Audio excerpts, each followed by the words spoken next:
స్వరూపమైన కాళభైరవుని సృష్టించాడు. కాళభైరవుడు బ్రహ్మదేవుని 5 తలల్లో ఒక తలని తన త్రిశూలంతో కోశాడు. ఇది బ్రహ్మహత్యగా పరిగణించబడింది.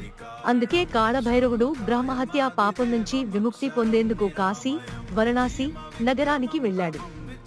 అక్కడ ఆయనకు పాప విమోచనం లభించింది. అందువల్ల కాశీలో ఆయనను కాశీ ఖండేశ్వరుడు గా పూజిస్తారు. కాళభైరవుని విశేషతలు: వాహనం నంది లేదా శునకం, కుక్క. ఆయుధాలు త్రిశూలం, ఖడ్గం, డమరుకం. రంగు నల్లని రంగు కాలాన్ని సూచిస్తుంది. వ్రతం భైరవాష్టమి అనే పండుగ రోజున కాళభైరవుని ప్రత్యేకంగా పూజిస్తారు. ప్రసాదం మద్యం, మాంసం వంటి తామసిక వస్తువులతో కూడిన నైవేద్యం సమర్పిస్తారు. ఆధ్యాత్మిక భావన: కాళభైరవుడు భయాన్ని తొలగించే